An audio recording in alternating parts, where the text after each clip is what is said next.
OK, bon. Bonjour tout le monde, je suis Geoffroy Ménard, agroéconomiste, chargé de projet au CETAB. J'ai une petite expérience d'analyse de coûts de revient, de coûts de production, et c'est pour ça que j'ai été sollicité par Hugo pour donner une présentation et peut-être éventuellement participer à un projet pour tenter de développer, calculer des coûts de production dans les semences. Alors, ça se veut une introduction dans la prochaine heure, une introduction sur l'analyse de coûts de revient. Euh, si vous avez vu la présentation de Daniel Brisebois il y a 2 semaines, lui, ce qu'il présentait, c'était une espèce de benchmarking, une démarche pour calculer d'un niveau de production visé avec des prix visés, une rentabilité là, qu'on vise. Puis, il avait bien décrit, je trouve, un peu la différence avec mon approche, c'est-à-dire que moi, je vais prendre l'ensemble des coûts de l'entreprise et essayer de les répartir par produit. Parce que ce qu'on veut trouver, c'est à quel prix on doit vendre les produits euh, pour que l'ensemble des ventes, finalement, couvre l'ensemble des charges de l'entreprise, qui inclut une rémunération des propriétaires. Alors, je vais tout de suite. Est-ce qu'on peut enlever la barre de Zoom? J'ai une barre qui est dans le chemin. Bon, voilà, OK. Euh, je vous donne une définition pour commencer du coût de revient, mais c'est l'ensemble des coûts directs et indirects de production et de distribution qu'on rapporte par unité vendue. Autrement dit, vous êtes un semencier, vous vendez, bon, si vous faites des semences à forfait pour un emballeur distributeur, vous allez le vendre au kilo. Donc, ce qui vous intéresse, c'est en bout de ligne, votre coût de revient, votre coût de production par kilo de semences produites. Euh, c'est un exercice de comptabilité de gestion, c'est-à-dire que pour ceux qui ne sont pas familiers, on a la comptabilité de caisse qui est les entrées et sorties d'argent, disons, dans l'entreprise au cours d'une année. Tandis que dans la comptabilité de gestion, on va regarder les produits et les charges qui sont plus les mouvements de la valeur générée par l'entreprise et des coûts, indépendamment des entrées et sorties d'argent. On va voir tantôt des nuances un peu plus concrètes. On appelle ça aussi une analyse de type technico-économique. Pourquoi? Parce qu'on utilise des informations techniques et on cherche à en analyser les impacts, les résultats en termes de finances de l'entreprise.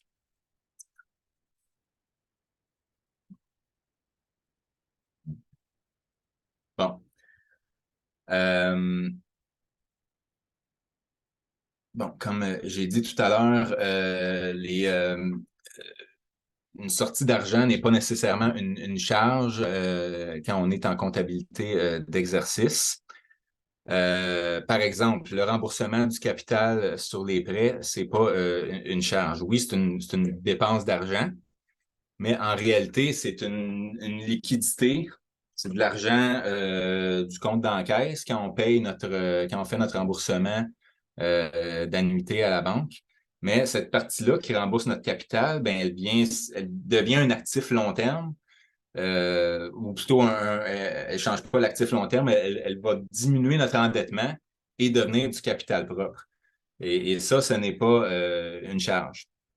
De la même manière, une dépense qu'on ferait pour un investissement, une mise de fonds sur un investissement, bien que ce soit une sortie d'argent, euh, c'est pas une charge engrangée pour le fonctionnement, pour la production, parce que là, on a une accumulation de capital. Hein, notre investissement, il vient augmenter notre actif. Par contre, le paiement d'intérêts, la partie des intérêts sur les prêts, ça correspond à une dépense parce que c'est en quelque sorte le service que la banque nous donne pour nous donner accès à l'argent qui a permis l'investissement. L'amortissement, lui, même s'il n'est pas une sortie d'argent, c'est une charge dont on va devoir tenir compte dans notre analyse de coût de revient. C'est quoi l'amortissement? Ben, en théorie, c'est le rapport de l'acquisition d'un actif de production dans le temps sur sa durée de vie utile. Donc, c'est la charge finalement correspondant à l'investissement en quelque sorte. On doit aussi tenir compte du prélèvement de coût de vie, qui est, même si c'est pas à proprement parler là, au niveau de la comptabilité, nécessairement une charge, dépendamment de sa structure d'entreprise, mais ce qu'on veut savoir, je vous le rappelle, c'est quel prix on doit produire pour être capable de rémunérer, de payer nos dépenses de production et rémunérer les gens qui y travaillent, incluant les propriétaires de l'entreprise. Donc, quand on va faire notre analyse, notre calcul, pour essayer de trouver quel serait le prix juste pour vendre les produits, ben, le prix juste doit inclure un paiement des personnes là, qui s'investissent dans la production. On va aussi avoir les mouvements d'inventaire. Si on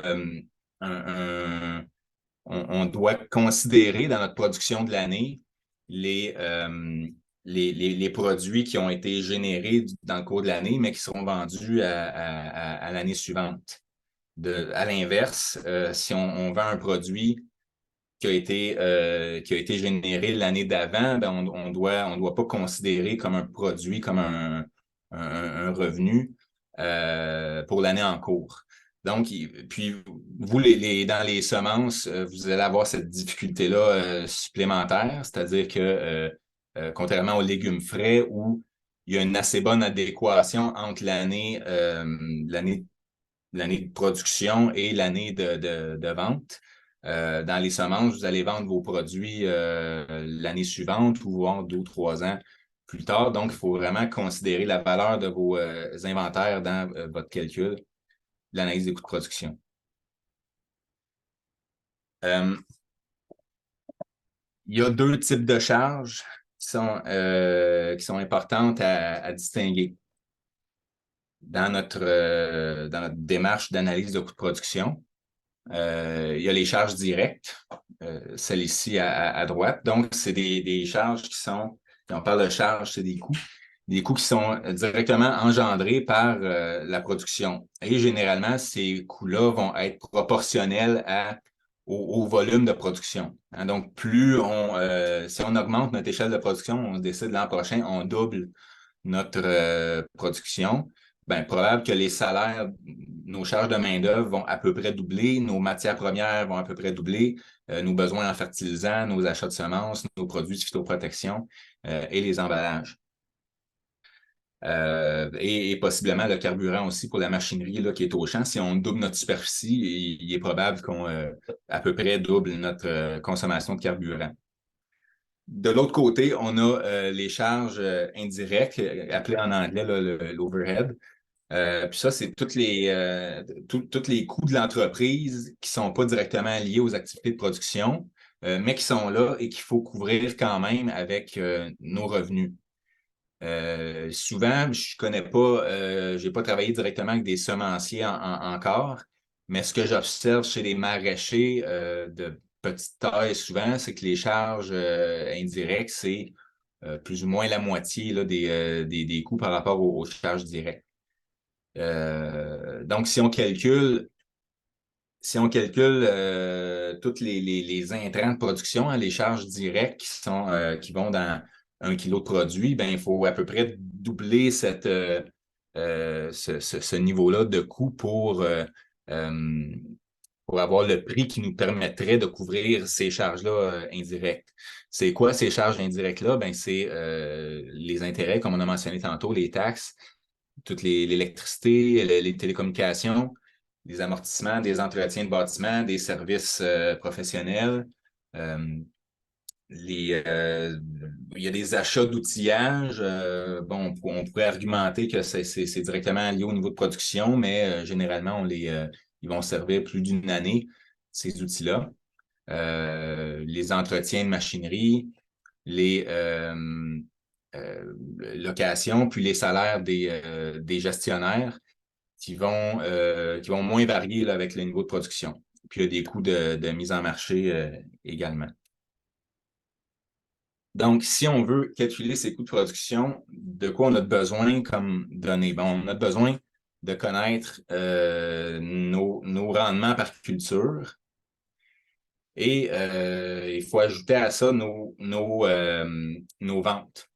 Surtout que vous, les semenciers, probablement que vous utilisez une partie de vos semences pour ressemer l'année suivante. Donc, vous avez une certaine partie d'autoconsommation là-dedans. Donc, si vous ne pouvez pas considérer toutes vos récoltes comme des ventes potentielles. Donc, il faut que vous connaissiez aussi vos ventes détaillées, les quantités vendues. En deuxième lieu, bien évidemment, pour connaître l'ensemble de vos coûts, ça vous prend une bonne comptabilité de l'entreprise. Il faut que vous connaissiez vos amortissements et vos retraits, ou du moins, il faut considérer l'argent qui devrait servir à rémunérer les propriétaires de l'entreprise. Ça, c'est le strict minimum. Mais si on veut mieux préciser nos calculs du coût de revient, ben là, on a besoin de ces éléments-là aussi. Donc, tout ce qui est coût direct, les achats de semences, par exemple, les fertilisants, les produits de phytoprotection. Et ensuite de ça, pour les coûts indirects, on va utiliser des clés de répartition. Je vais vous expliquer c'est quoi tantôt, mais ça nous prend des informations comme les superficies en champ qui sont utilisées par chaque culture dont on va calculer les coûts de revient.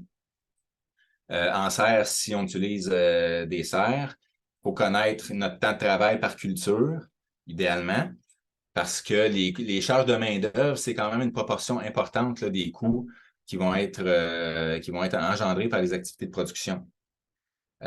Si on a des produits qui exigent plus de main-d'œuvre, qui sont plus coûteux en main-d'œuvre, plus chronophages, il faudrait que les prix le reflètent. Et pour ça, ben, il faut avoir une bonne idée du coût en main-d'œuvre par culture. Dans son webinaire, Dan, la semaine dernière, j'ai bien aimé ce qu'il a dit par rapport à ça. Il a dit moi, je m'intéresse autant à partir de la récolte et pour les opérations de post-récolte parce que c'est dans ces activités-là qu'on voit vraiment une différence entre les produits. Tandis que pour la production au champ, tout ce qui est en amont dans le processus, ça se ressemble pas mal d'une culture à l'autre.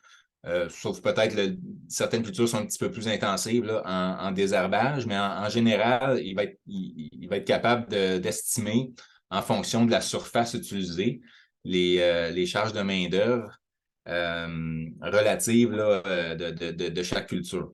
Mais à partir de la récolte et des opérations de conditionnement, emballage, là, il y a une bonne différence entre chacun des cultures et c'est là que c'est pertinent de noter séparément les temps de travail par culture. On va y revenir plus loin. Là, j'essaie de vous donner un aperçu global, mais chacun des éléments que je montre, là, on va les regarder plus en détail au cours de la prochaine heure. Si nos coûts de machinerie sont importants, puis là, on tombe dans les éléments un petit peu plus secondaires, là, un petit peu moins cruciaux. Mais si on a des coûts d'entretien de machinerie, des investissements qui ont engendré un endettement, donc on a des charges d'intérêt, on a des charges d'amortissement liées à notre machinerie, ben, si on voulait vraiment répartir ces coûts-là de façon fidèle à la réalité en termes de comment chaque culture utilise de cette ressource-là.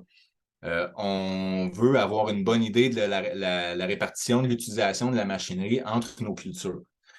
Par exemple, si on a des machineries qui sont assez spécifiques, qui servent seulement à certaines cultures, soit je sais pas, des récolteuses, par exemple, ben, on veut que le coût de cet équipement-là, son coût d'acquisition, d'entretien, de financement, soit assumé par la culture.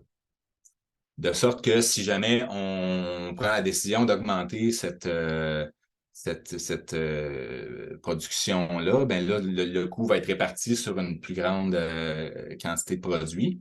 Si on a besoin d'acquérir davantage de machinerie pour aller plus loin dans cette production-là, ben on a aussi une idée là, de ce que ça représente. Donc, tout ça, ça va requérir de la tenue de registre ou d'un journal d'utilisation, par exemple. Tandis que pour les coûts directs, là, on parle des intrants de production, ben, généralement, on devrait avoir une liste des intrants à acheter. Puis, ben, ce que je suggère aux producteurs qui veulent entreprendre la démarche d'analyse de coûts de production, c'est regarder votre comptabilité. Peut-être que vous pourriez ventiler davantage vos comptes de charge, ajouter là, dépendamment de votre logiciel, mais pourriez ajouter des sous-comptes pour décortiquer là, vos achats en fonction de s'ils sont s'ils doivent être affectés à l'une ou l'autre des productions que vous voulez comparer. Mais sinon, on peut le faire manuellement, là, on peut faire cette ventilation-là manuellement au moment de faire nos calculs de coût de production, qui va généralement se faire dans un classeur Excel ou Google Sheets, parce qu'on a vraiment besoin d'une flexibilité là, au niveau de la manipulation des données, des calculs qu'il y a à faire.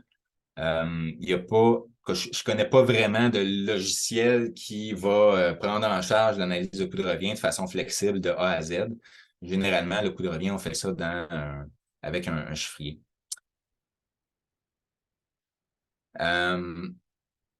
Bon, ça, je l'ai déjà mentionné. Est-ce qu'on a des questions? J'ai oublié de vous mentionner, là, si vous vouliez poser des questions à mesure, c'est le bienvenu. Je vois pas Moi, les mains j'avais juste une Oui. demande de clarification. Tu disais que dans les entreprises maraîchères, les charges indirectes représentent environ 50% des charges directes. Est-ce Des que c'est charges totales. des charges totales? Fait qu'on a l'ensemble des charges et il peut y en avoir la moitié qui sont indirectes, la moitié qui sont des charges directes. Ok, d'accord. Parce que ben, des fois, on veut calculer notre coût de production par les produits, donc on va penser à combien de fertilisants qui rentrent là-dedans, combien de temps de travail rentre dans le La culture. processus de mon produit. Mais ben, il faut penser à toutes ces charges indirectes-là qui sont facilement au moins égales à toutes ces charges directes qui sont un petit peu plus évidentes à concevoir. Mhm. Euh, donc ici, je vais juste... ouais, il me manque mon titre de page. Je vais juste le faire apparaître. Une petite seconde.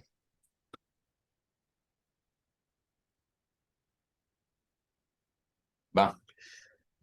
Euh, Bon, toujours au niveau des données qui sont requises, j'ai parlé des coûts, hein, des inputs, des intrants de production.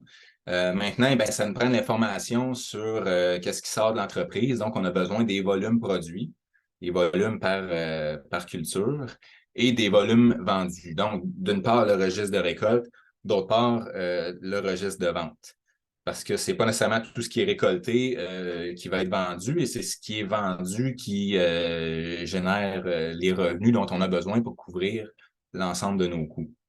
Donc, avec les volumes vendus, on a besoin de la valeur des ventes, euh, ce qui va aussi nous donner le prix moyen reçu qu'on pourra comparer avec notre coût de revient là, par unité produite pour voir si on est rentable. Puis souvent, c'est cette comparaison-là là, qui va nous renseigner, ou en tout cas sur lesquels on va se baser pour analyser, bon, est-ce que je fais des changements dans mes prix.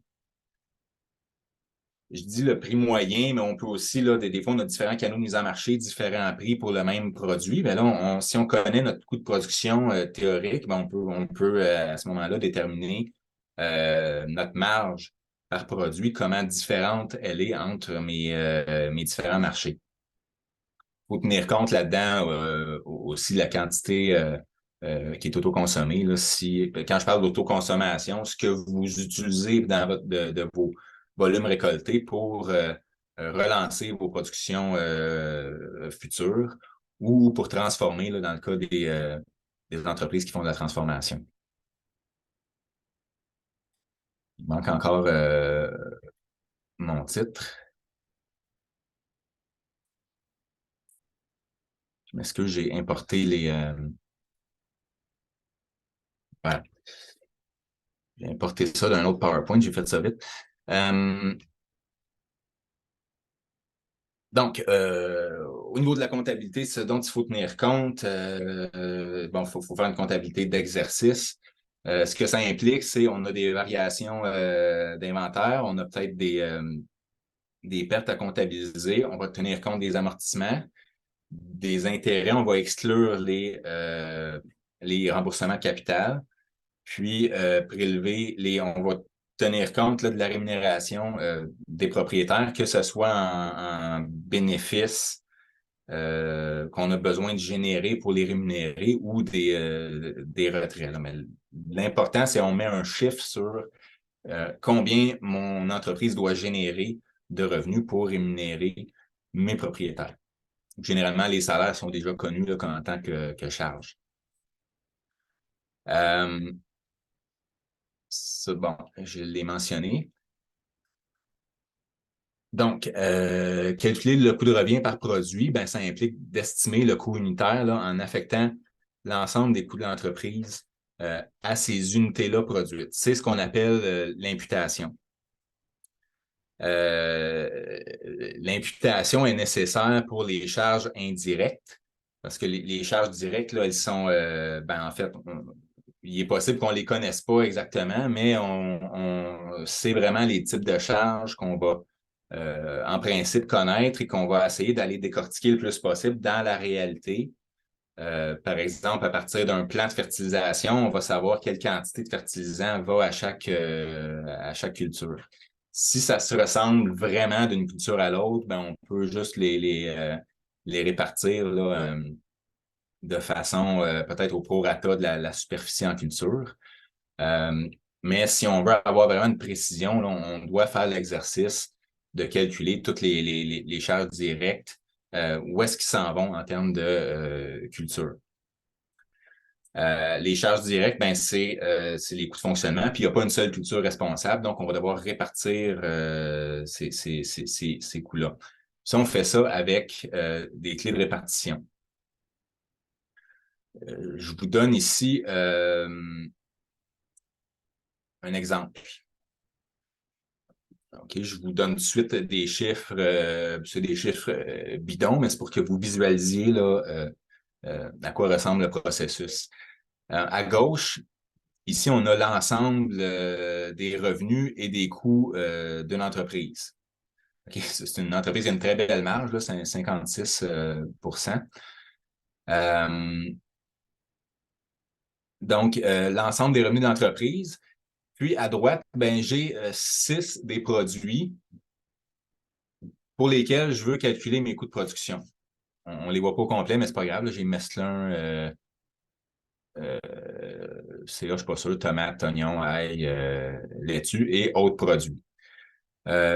Donc, mes coûts variables ici, ben, je dois prendre l'ensemble de ces coûts-là. Puis, ben, en principe, là, si c'est des coûts variables, des coûts directs, je serais capable d'aller chercher là, en fonction de mes registres, de mes informations, quelle partie de ces coûts-là est générée là, par l'une ou l'autre des cultures.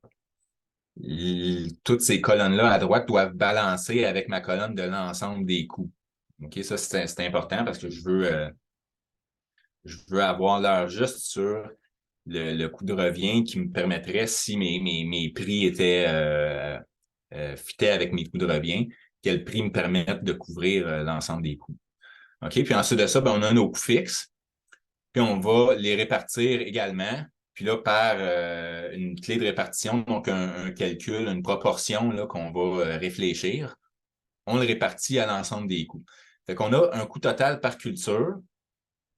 ensuite de ça, qu'on va ramener en fonction des unités produites. Puis là, je m'excuse ici, ce pas des semences. Là, j'ai repris des exemples en maraîchage de légumes frais.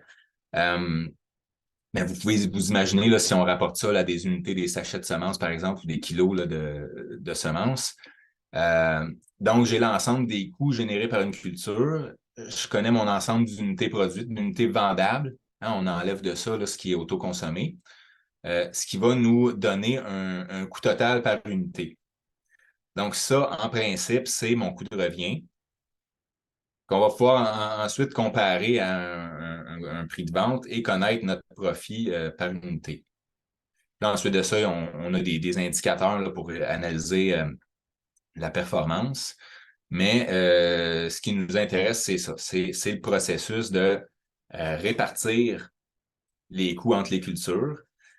Puis, à partir du nombre d'unités produites, ben, on divise pour obtenir nos coûts par unité.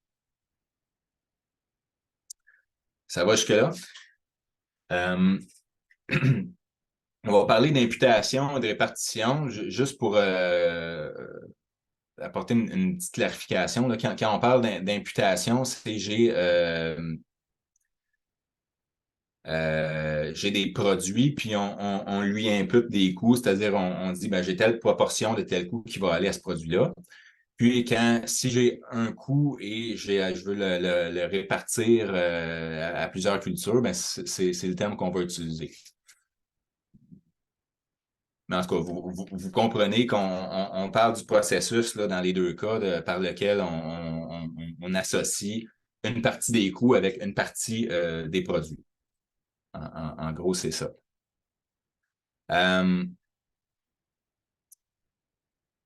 Bon. Fait que là, je répète un peu ce que j'ai évoqué vaguement depuis le début, mais là, je vais vous donner un petit peu plus, voyons, un petit peu plus d'exemples détaillés. Donc, quand on parle des charges directes, c'est ce qui peut être réparti là, en fonction de la consommation réelle des produits, des intrants, là, consommation réelle par les cultures. Donc, les matières premières, tout ce qui est amendement de sol, des paillis, des emballages aussi. Et ensuite de ça, si on a des équipements spécifiques à certaines productions, je ne sais pas, vous avez une machine qui défait un légume pour en extraire les semences, ça sert juste à une culture. Ben là, ça va être intéressant d'imputer le coût d'acquisition, c'est-à-dire l'amortissement, les charges d'intérêt, etc., l'entretien de cette machine-là à la culture à laquelle elle sert. Au niveau plus du champ, ben, vous avez peut-être des filets de protection, oups, excuse, ma roulette de souris est sensible. Des équipements de protection, l'entretien d'un système d'irrigation. Hein. Si on a certaines cultures qui sont plus fortement irriguées, d'autres qui ne le sont pas du tout, ben, on veut que les charges d'irrigation soient rapportées, réparties entre les cultures qui l'utilisent seulement. Si on ne connaît pas exactement si on n'est pas capable de calculer là, exactement quelle proportion de ces intrants-là vont à chacune des cultures, ben, on peut le répartir au prorata de la longueur de planche utilisée par chaque culture.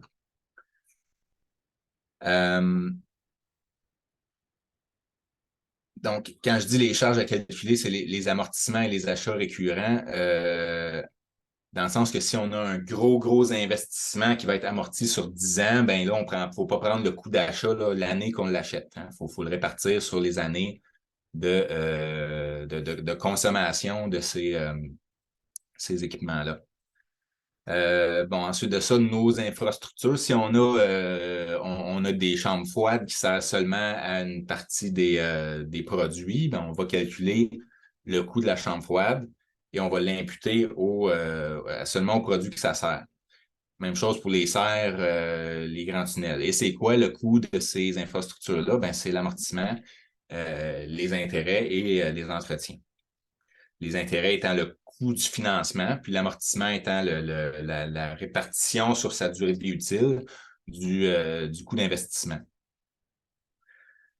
Ça se peut aussi qu'il y ait des interventions agronomiques qui servent à juste une partie des produits. Par exemple, vous avez quelques produits qui sont en serre, ben, vous avez 3 000 piastres de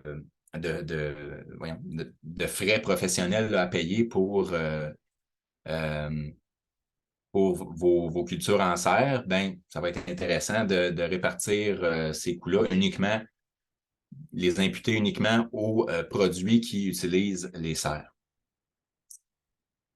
Donc, pour tout ce qui est les coûts indirects, comment on va les répartir? Ben, c'est avec les clés de répartition. Les clés de répartition, c'est quoi? C'est les proportions dans lesquelles on va choisir de répartir les coûts fixes entre les produits. Ça va donc être un ensemble de fractions qui vont totaliser 100% parce qu'on veut que 100% de nos coûts soient répartis. On va baser les clés sur différents facteurs.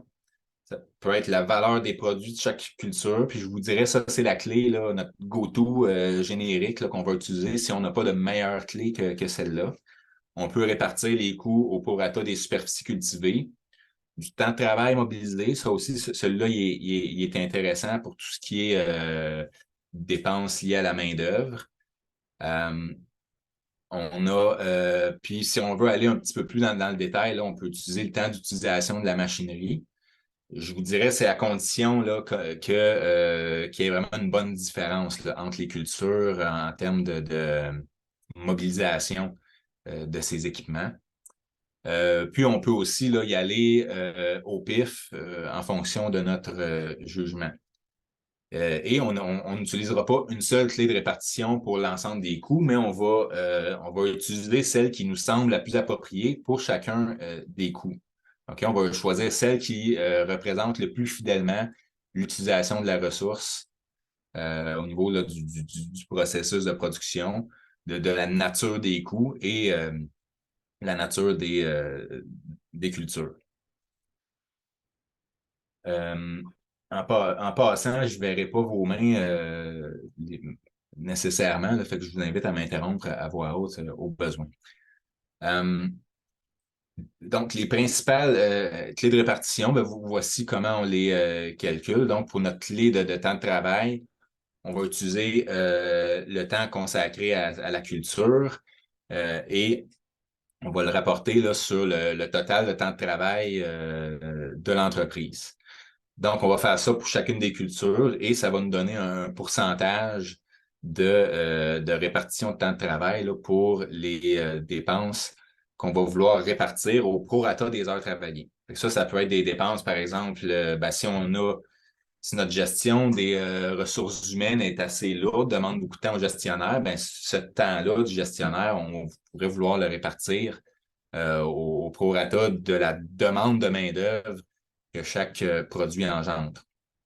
Puis si on a des charges, des équipements de travail, des vêtements de travail, des assurances collectives, n'importe quelle dépense qui est vraiment liée à la main-d'œuvre, on va vouloir la répartir avec la clé de répartition du temps de travail.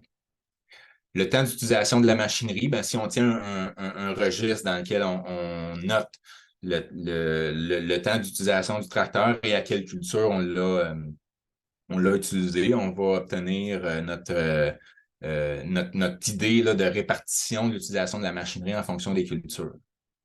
Les superficies, c'est assez simple. On prend la superficie occupée par la culture et on prend la superficie cultivée totale. Mais je vous dirais pas nécessairement la superficie totale, mais la superficie totale qui génère des produits vendables. Hein, parce que si on considère là-dedans, par exemple, les engrais verts qui ne seront jamais vendus, ben là, on a des superficies d'engrais verts qui devraient, en principe, absorber des coûts qui ne pourront pas le faire parce qu'ils ne génèrent pas de vente. Hein, on veut que les proportions qu'on obtient par cet exercice-là, les pourcentages là, qui vont être associés à chaque culture, ben, qui totalisent 100% afin de répartir 100% des coûts. Autrement dit, si mes engrais verts occupent 30% de ma superficie, mes cultures vendables vont juste absorber 70% de mes coûts dans mes calculs. Il va rester un 30% qui ne sera pas réparti si on calcule, si on rentre les engrais verts dans ce calcul-là. La clé de répartition basée sur le chiffre d'affaires, ben, on prend les revenus de la culture, puis on la rapporte aux revenus de l'ensemble des cultures, en ignorant nos revenus autres comme les revenus de subvention, par exemple, parce que ce qu'on veut, c'est connaître notre proportion pour répartir l'ensemble des coûts dans l'entreprise en vendant nos produits. Parce que les subventions ne sont pas nécessairement fiables et récurrentes d'une année à l'autre. Puis comme pour l'exemple des engrais verts, là, si on inclut là-dedans si on inclut des chiffres qui ne font pas partie de ce qu'on produit, ben on va se retrouver avec un surplus de coûts qui ne seront pas affectés là, à aucun de nos produits. Ça ne balancera pas en bout de ligne. Donc, des exemples de calcul dans notre clé de répartition. J'ai encore mes mêmes 6 produits depuis le début. Si nos planches sont toutes la même largeur, on peut y aller au mètre linéaire là, plutôt qu'à la superficie. Hein, ça nous donne pareillement une répartition là, dans des bonnes proportions. Ici, il me manque mon total qui est pas apparent, là, mais vous pouvez vous imaginer, je préfère l'afficher parce qu'il y a une petite nuance qui va être importante, c'est qu'on on va avoir nos autres cultures dont il faut tenir compte. Si on ne fait pas cet exercice-là sur l'ensemble des cultures de l'entreprise, il faut qu'on se garde faut qu'on se garde ici, comme vous voyez en bas, là, les autres produits, parce qu'il va y avoir des coûts. Il faut que ces autres produits-là absorbent une partie de nos coûts. Hein? Donc, on en tient compte. On tient compte qu'on a d'autres produits qui, dans ce cas-ci, là, occupent 38% des superficies d'entreprise. Donc, on ne veut pas nécessairement, mettons que j'utilise cette clé-là pour répartir mes coûts de fertilisant. OK, ben là, je ne veux pas que si j'ai 38% de mes fertilisants qui s'en vont à des patates, des navets, OK, qui ne sont pas dans cette liste-là, ben, je ne veux pas je veux pas imputer ces 38%-là de fertilisants qui vont à mes autres produits, à mon mesclun, mes carottes, parce que ce n'est pas nécessaire. Hein, puis je vais surestimer mes coûts de fertilisants de ces produits si je leur impute les coûts de mes autres productions qui ne font pas partie de mon analyse de coût de revient. Donc, on prend notre...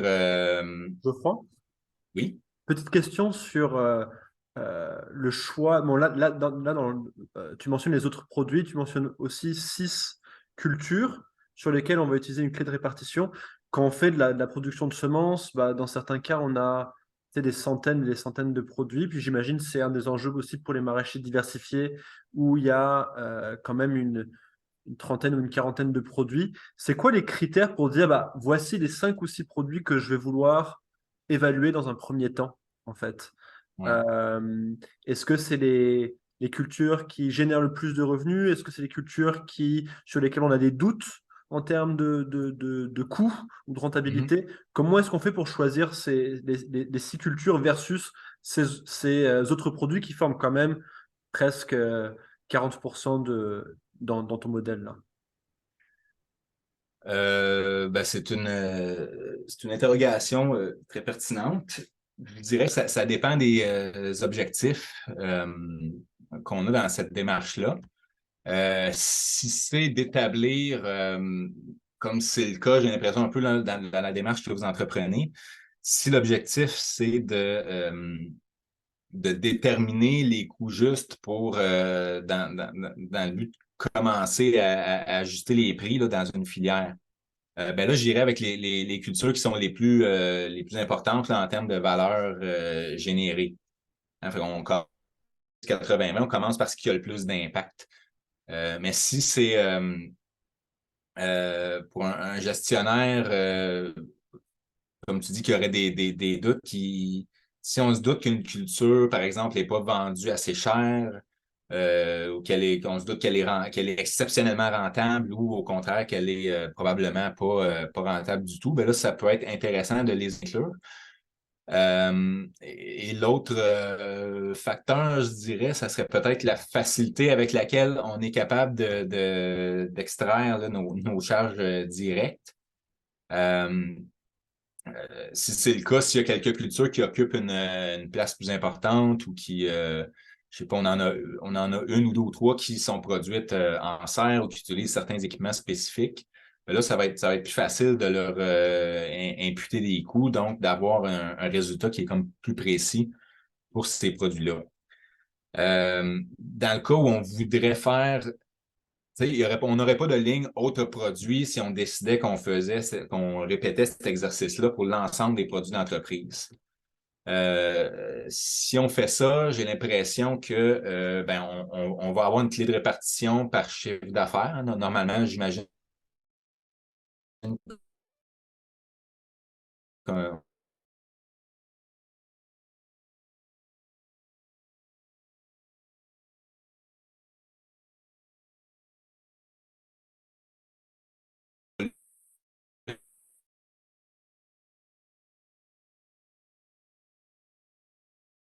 volume de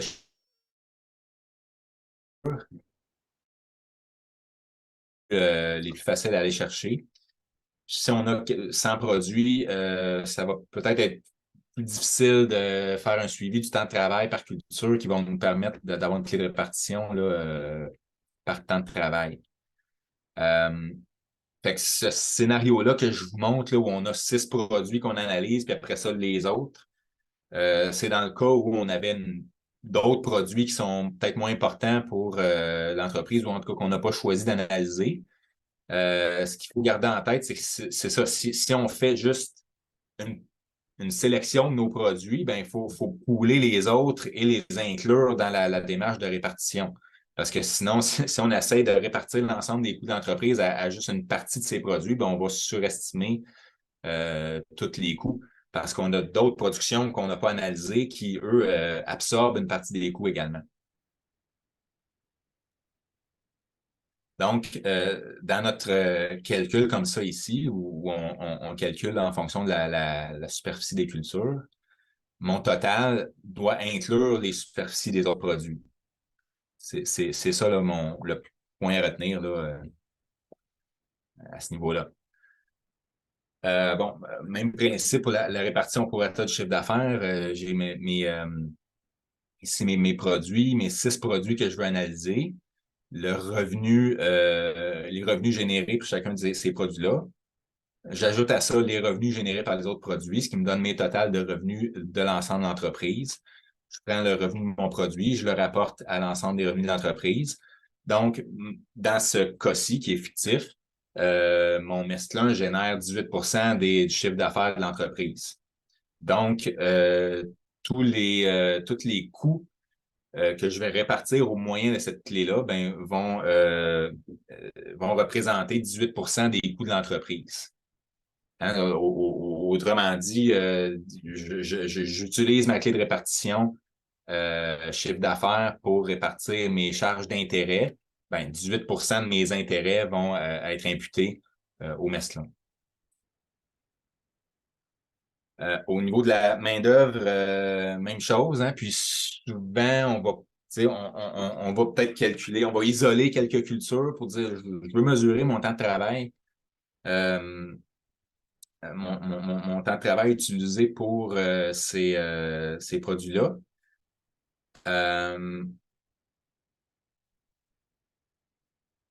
Là, je suis embêté parce qu'il manque une nuance importante ici. Mais je pense que j'ai une autre diapo plus loin qui en tient compte. Là, c'est que je ne veux pas vous induire en erreur, donc je vais tout de suite faire la correction. Ce qui se passe, c'est que dans le cas du temps de travail, on a du temps qui va être consacré aux autres produits, mais on a aussi du temps qui va être non spécifique. Ma police est en blanc. On a du temps qui n'est pas spécifique à aucun des produits, puis il faut vraiment en tenir compte séparément de cette façon-là. OK? Parce que le temps qui est non spécifique, c'est une charge qui doit être répartie entre les autres. Hein? Parce que je ne sais pas à quel produit ce temps-là est consacré. Hein? Je connais mon temps qui est consacré aux produits autres que mes 6. Je le mets ici. Mais si j'ai du temps, bon, du temps de bureau, du temps de préparation de ça, en début d'année, on fait tous les champs au complet. Euh, donc, tout ce qui est du temps là, qui est spécifique à aucun produit, si je l'affecte aux autres produits, ben là, c'est du temps qui ne sera pas réparti là, adéquatement dans l'ensemble de mes produits. C'est tous mes autres produits que je n'analyse pas qui vont l'absorber. Et à l'inverse, si je l'affectais seulement à mes 6 produits analysés, ben là, j'ai mes autres produits qui, eux, n'absorberont pas leur part du temps qui est non spécifique.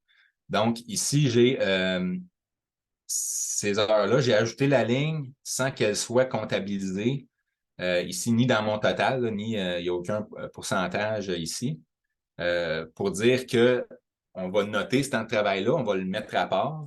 Il ne va pas être utilisé là, pour répartir des coûts. Fait que dans notre total d'heures qu'on utilise pour obtenir notre proportion de temps de travail consacré à chaque produit, ben, pour obtenir cette proportion-là, on l'utilise sur le temps qui est spécifique à l'une ou l'autre des cultures, incluant les autres produits qu'on n'a pas mesurés nécessairement.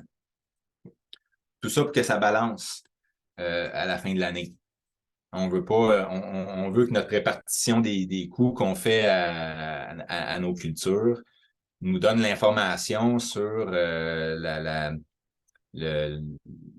les revenus qu'on a besoin de faire en vendant ces produits-là qui vont couvrir l'ensemble de nos coûts. Donc, si les proportions qu'on calcule ne viennent pas couvrir l'ensemble des coûts, mais en couvrent juste 80 %, mais là, on a un manque à gagner. Nos calculs ne seront pas fidèles, ils vont sous-estimer les coûts. Je ne sais pas si je me fais clair, c'est assez mathématique, c'est un peu abstrait.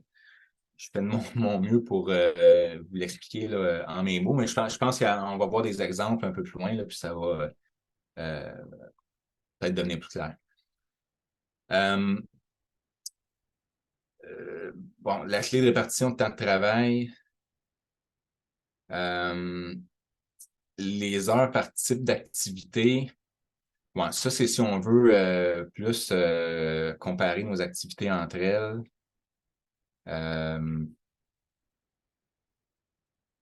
Ouais, ça, c'est des exemples ici de temps qui est disons, qui est spécifique à chacune des cultures. L'implantation, l'entretien, la récolte, le conditionnement et l'emballage. Mais on a d'autres activités là, qui occupent du temps. L'entretien des équipements, l'entretien des bâtiments, les formations qu'on va chercher. La mise en marché, généralement, elle ne se fera pas nécessairement par culture, là, à moins d'avoir un client nous achète une de nos semences, puis si chaque produit était vendu à un client différent, là, oui, peut-être que notre temps consacré à la mise en marché serait différent par produit, mais la plupart du temps, là, notre temps consacré à la mise en marché, qui est pas négligeable quand même, va être comme poolé là, et va servir à tous les produits là, en même temps. Par contre, on pourrait peut-être vouloir répartir ce temps de le coût de ce temps de travail-là au prorata des heures travaillées par culture, hein, avec notre clé de répartition de main-d'œuvre. Personnellement, les coûts de mise en marché, j'utiliserais plus ma répartition au prorata des revenus générés par la culture. C'est une réflexion qu'on peut se faire pour chaque nature de coût. Qu'est-ce qui est le plus logique d'utiliser comme clé de répartition?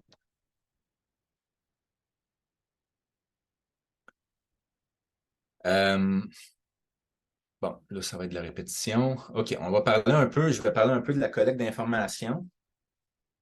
Est-ce que, Hugo, au niveau de la gestion du temps, est-ce que je devrais accélérer un peu? Je suis à peu près aux 2 tiers, 3 quarts de ma présentation. J'ai des exemples un peu plus numériques qu'on pourrait s'attarder un peu plus. Je continue à mon rythme Ouais, prends encore. Est-ce que 15 minutes, ça te suffit pour terminer? 15-20 minutes. Oui, c'est à peu près ça, je pense. Euh, donc, bon, ça va nous prendre des registres, ça va nous prendre des journaux de suivi. Je vais vous en présenter quelques exemples de modèles. Peut-être en particulier sur le temps de travail, parce que c'est ça qui est le plus, je dirais, qui est le plus pertinent à aller chercher, mais qui est le plus difficile aussi. Euh, donc, nos journaux, ben, on veut qu'ils soient rapides d'utilisation, on veut qu'ils soient utilisables sur le terrain. Si on est capable d'avoir une saisie directement informatisée aussi, ça va nous éviter là, plus tard d'avoir à les saisir manuellement, d'avoir à prendre des chiffres sur papier et de les rentrer dans un classeur ou un logiciel. Faut que ça soit simple et clair pour que tous les employés suivent, qu'il y ait une fidélité, là, une assiduité, une rigueur de toutes les données qui sont collectées. Donc, ça va être important de bien définir nos champs, nos entêtes de colonne ou nos étiquettes là, dans un formulaire. Idéalement, aussi limiter là, la paperasse à traiter, surtout si on doit refaire de la saisie. Donc, ben, voici un premier exemple dans lequel on fournirait aux employés une feuille de temps où ils noteraient leur temps de travail de chaque jour, mais là, ils devraient le ventiler dans chacun des produits dont on veut noter là, spécifiquement le temps qu'il leur est consacré. Ça peut être rempli par les chefs d'équipe aussi en fin de journée. Mais l'idée, c'est, je n'ai parlé tantôt quand on a fait notre clé de répartition. Si on ne fait pas l'ensemble des produits, on va avoir les autres produits ici. OK? Fait que si une personne passe la moitié de sa journée à désherber les, euh, les courges, les courges étant pas un des produits qu'on analyse, ben, ce temps-là va être mis dans autres produits. Le temps consacré à passer la journée au marché public ou faire de la planification, suivre une formation, ça, c'est du temps non spécifique au produit. C'est important de faire la distinction entre les deux. Ici, j'ai gardé les canaux de vente. C'est si on voulait là, comparer la rentabilité, les coûts de mise en marché de chaque canal, mais je pense que ce n'est pas notre objectif nécessairement.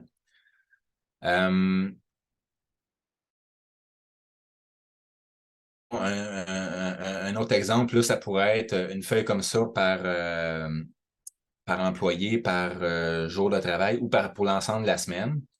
Si on fait comme Dan le suggérait, c'est-à-dire on se préoccupe juste là, au niveau de comptabiliser spécifiquement le temps par culture, si on se préoccupait juste du temps de récolte et post-récolte, mais là, on essaierait le plus possible de venir le répartir, le noter ici séparément pour chaque culture dans ma colonne de droite. Puis peut-être que quand on fait du travail au champ, surtout que souvent, je pense qu'on va faire plusieurs planches de produits différents là, à l'intérieur des mêmes opérations.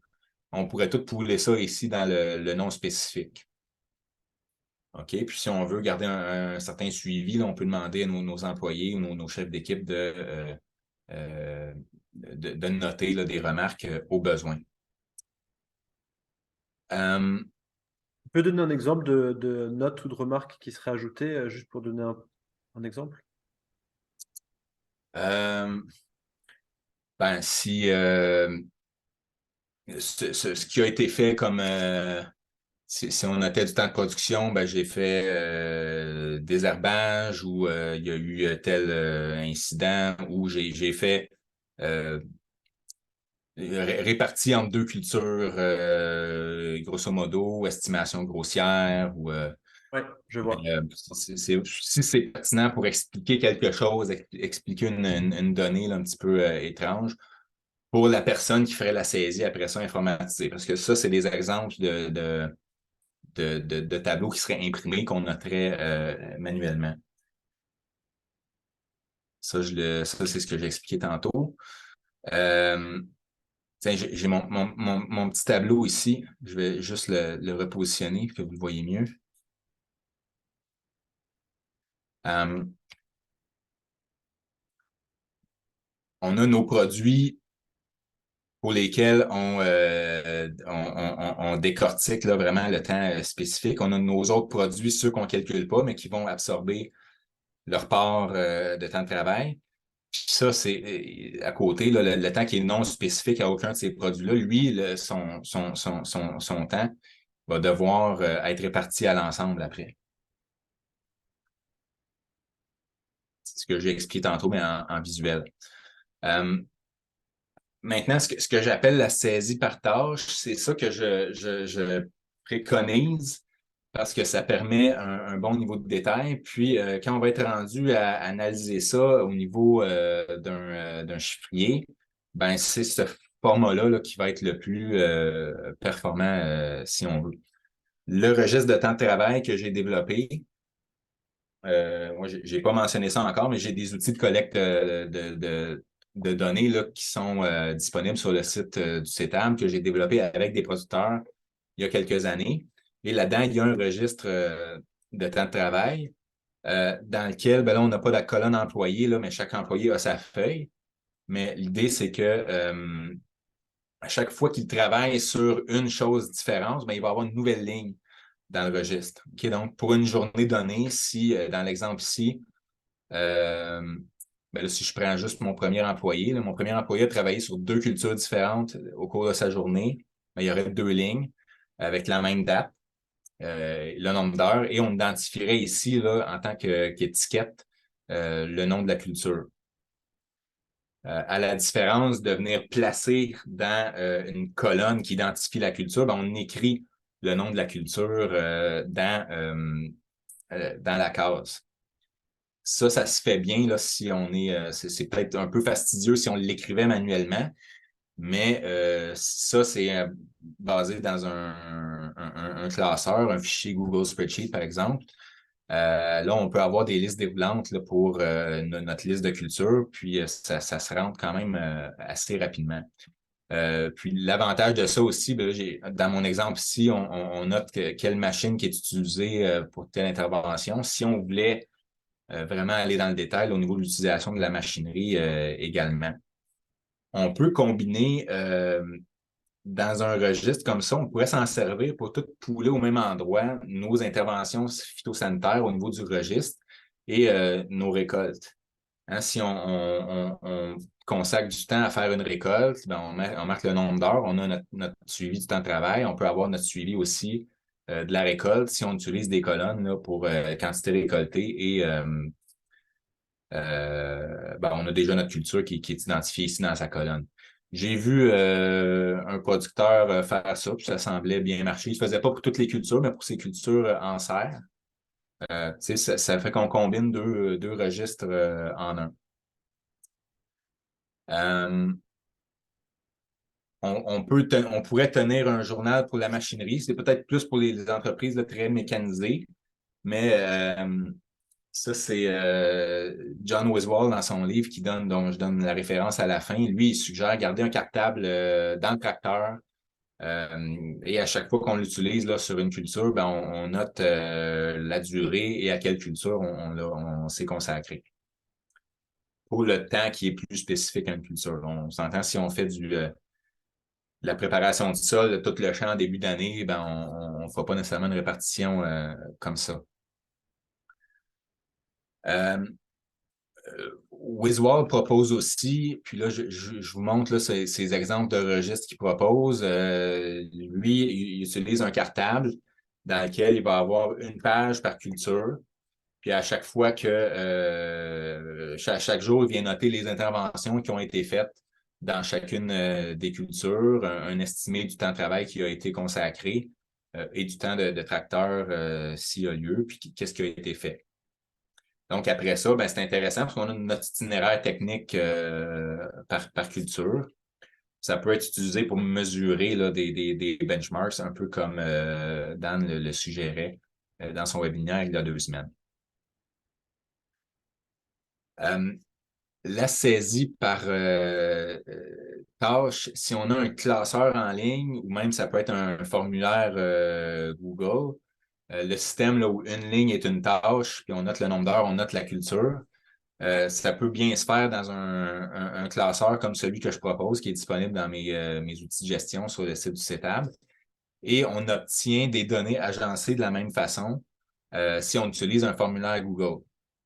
qui s'accède quand même relativement facilement dans le téléphone. Donc, on créerait un formulaire, on mettrait un champ, là, notre liste d'employés, chacun viendrait identifier son nom quand c'est ses heures, identifier la culture, puis cliquerait dans un menu déroulant et enregistre sa tâche dans le formulaire. Il faudrait le refaire au nombre de tâches différentes faites dans la journée qu'on veut noter dans une culture différente. C'est un peu fastidieux, ça prend peut-être 5-10 minutes chaque employé chaque jour, mais ça nous donne une information qui est quand même assez précieuse là, en bout de ligne. Puis je vous dirais que dans plusieurs domaines d'activité, nous, on fait une saisie de temps de travail très détaillée comme ça au CETAB pour notre temps qu'on consacre à des clients, à des projets. Ça se fait, c'est pas... oui, c'est lourd, mais avec une bonne assiduité, on prend l'habitude de faire ça, là, de prendre 10 minutes à la fin de la journée avant de quitter pour noter ne serait-ce qu'une estimation au moins de son temps de travail par culture pour la journée. À la fin de l'année, ça nous donne une série d'estimations qui, en bout de ligne, là, poulées ensemble, peut être quand même relativement précis ou en tout cas relativement fidèle là, à ce qu'on aura fait dans l'année, à condition de l'avoir continué sur toute l'année. C'est sûr, si on le fait juste, on commence l'année, puis au mois de juin, on abandonne, on va avoir vraiment moins de données là, avec lesquelles travailler. Je m'excuse de la mise en forme ici. Quelques trucs pour favoriser la constance. Si vous voulez entreprendre là, de faire collecter l'information par vos employés, ben, exigez qu'ils aient toujours avec eux papier, crayon, puis une montre pour toujours être conscient du temps qui est, essayer de prendre l'habitude de regarder l'heure quand ils commencent une tâche pour bien le savoir, ou connecter leur téléphone sur nos registres en ligne, sur un formulaire Google ou un spreadsheet. Confier la tâche au chef d'équipe à chaque pause, leur demander, bon, là, notez donc ce que vous avez fait dans les 2-3 dernières heures pour vraiment se discipliner à le faire. Entrer le plus possible au fur et à mesure, 1 ou 2 fois par jour, des fois à la pause du dîner, bon, on note le temps qu'on a fait le matin. C'est vraiment en intégrant là, dans la routine là, qu'on va y arriver. Informer dès l'embauche les employés des attentes. Donc, on leur dit, ben chez nous, vous n'aviez peut-être pas vécu ça dans d'autres fermes, mais on veut prendre une prise de données là, rigoureuse. Donc, on va vous demander à la fin de chaque journée de travail de noter, estimer le temps que vous avez consacré à chaque culture dans tel registre, parce qu'on a besoin de ces informations-là pour après ça prendre des bonnes décisions de gestion ou être bien informé de où vont nos dépenses. OK? Fait que dès le départ, on les prépare à ça. Des formulaires sur les lieux de travail, donc dans l'endroit où les employés dînent, par exemple, les choses doivent être accessibles là, pour qu'on l'ait sous la main au besoin. Des stylos qui sont attachés pour être sûr là, qu'on ne soit pas bloqué là, parce qu'on n'a pas le matériel requis. Fournir des instructions écrites aux besoins. Par exemple, s'il y a des choses qui mériteraient d'être clarifiées, là, ben, on le note à côté du registre. Et mettre des écriteaux. Par exemple, j'ai déjà vu ça sur une ferme à l'entrée du frigo. Il y avait un bel écriteau là, qui rappelle aux gens qu'il faut avoir rempli le registre de récolte. Une autre suggestion que je fais par rapport aux écriteaux, changez-les régulièrement, changez les places parce qu'à un moment, on s'habitue, on ne les voit plus. Donc, vous mettez-les d'une autre couleur, d'un autre format, d'un autre endroit. Puis là, hop, une nouvelle affaire dans notre visuel. C'est là qu'on va y porter attention. Parce que les écriteaux, à un moment donné, font partie du décor, puis on les remarque plus. Bon, maintenant, au niveau du traitement de données. Bon, ça, c'est pour... en fait, ce qu'il y a à retenir de ça, c'est que pour tenir compte des variations d'inventaire, ben, on va noter dans l'année ce qu'on a récolté pour un produit. Mais là, c'est pas le volume qu'on doit utiliser pour répartir nos coûts, parce que là-dedans, il va y avoir des pertes, il va y avoir du déclassé. On a un inventaire du début, on a un inventaire de fin, puis la balance entre les deux là, va nous informer, en enlevant le déclassé, va nous informer probablement ce qui a été vendu. Ce qui a été vendu, Euh, en fait, je recommence. On veut connaître ce qui a été produit. On enlève de ça le déclassé. Puis, on prend la valeur de ça, puis ça nous donne la valeur produite pour la journée. C'est ça l'information qui est intéressante, parce que les ventes vont être affectées par les inventaires de début et de fin. Donc, on va soustraire les inventaires de début et de fin aux unités vendues. Ça va nous donner la, la, la, la, les produits, c'est-à-dire la valeur générée au cours de l'année. C'est ça qui nous... Est-ce que les chiffres sont bons? Parce que si on non, commence avec un inventaire de d'iFrame Music 50 kilos, non, c'est des chiffres, ben, écoute, ça fait longtemps. J'avais eu une commande de présenter quelque chose pour les producteurs d'ail, là. Mais laisse-moi réfléchir. C'était peut-être inspiré de vrais chiffres, mais c'était seulement partiel. Euh, Déshydratée unité. Ouais, non. c'est ça, on peut pas avoir plus d'unités vendues que d'unités produites. Donc, on se réfère pas vraiment nécessairement aux chiffres à l'intérieur, mais c'est plutôt la méthode de soustraire finalement ces Ouais, entrées. ben ici, il manque le récolté. C'est vrai, là, bonne remarque. Là. Faut pas c'est pas les chiffres qui sont importants ici, là. C'est pas des vrais chiffres. C'est vraiment les tableaux, là, puis Ouais, les colonnes. Quelle information on utilise. chaque format, ouais. Faut pas chercher à extraire du sens de ces chiffres-là. Là. C'est vraiment pris au hasard. Euh, Bon, ensuite de ça, connaître notre prix moyen, ben, on prend notre total de valeur des ventes, on divise ça par les nombres d'unités vendues, ça nous donne notre prix moyen par unité. OK, c'est ce qu'on va comparer plus tard avec notre prix moyen. Euh, Si on veut bien faire les choses, mais je vous dirais c'est pas si essentiel. On parle aussi de l'auto-consommer, là. Euh, on pourrait parce qu'on va répartir certains coûts en fonction de la production. Ça peut être intéressant là, de prendre séparément ce qui est produit, puis considérer ce qui est auto-consommé comme faisant partie de la valeur produite. Puis après ça, on va utiliser ce qui est utilisé l'année d'après, comme si c'était des coûts qui nous proviennent de l'année d'avant. Mais je vous dirais, ça ne vaut pas la peine tant que ça de se compliquer la vie là, avec ça. Euh, Si on voulait décortiquer des coûts de bâtiment, ici, bon, je donne des exemples là, où chaque culture occupe pas nécessairement les mêmes bâtiments. On en a certains qui utilisent la chambre froide, d'autres pas. On a un déshydrateur qui est utilisé par une chambre de déshydratation qui est utilisée par certains autres. Fait que là, à ce moment-là, ben, on peut en tenir compte là, dans notre répartition. Euh, Donc, on prend nos différentes sections de bâtiments, on les répartit entre les cultures, puis là, après ça, ça vient se traduire là, au niveau de notre pourcentage de répartition.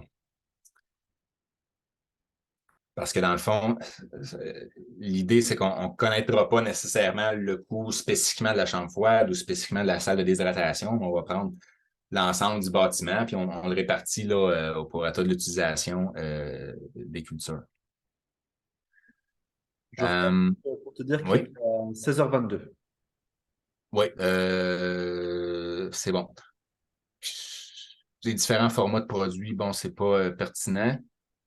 Juste pour vous montrer comment on traite avec un classeur là, les différentes clés de répartition.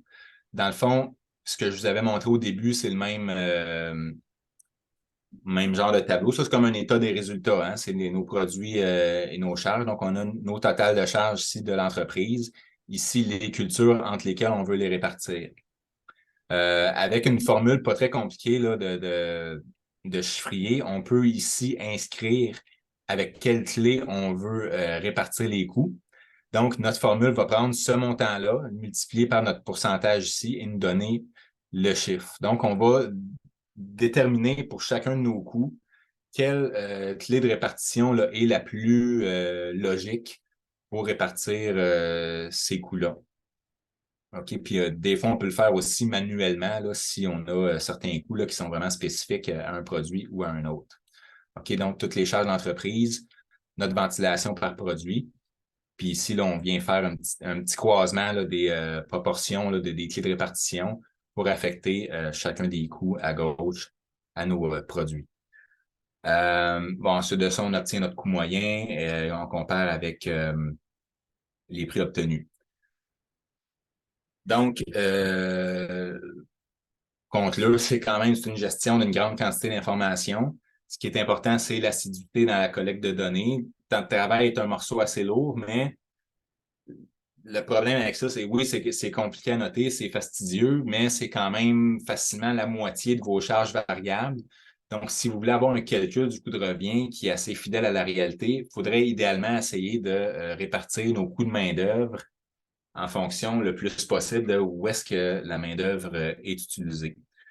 À moins que ça soit vraiment égal entre les cultures, où là, on peut y aller là, au prorata du volume produit ou de la valeur des ventes. Mais je pense que la main-d'œuvre, souvent, là, il y a certaines cultures qui sont vraiment plus chronophages que d'autres. Et à ce moment-là, ça peut être intéressant d'essayer d'avoir des métriques, d'avoir un ordre de grandeur pour savoir quelle culture accapare le plus de temps de travail. Ça exige une bonne organisation de l'information. Donc, mieux on connaît les chiffriers, mieux on va être capable de gérer toute cette information-là. Ça peut être progressif aussi. Là, on s'ajoute année après année là, un morceau de plus. Puis on va y aller. On va y arriver. Ici, je vous donne, je termine avec cette diapo-là. J'en ai pas d'autres après. Là.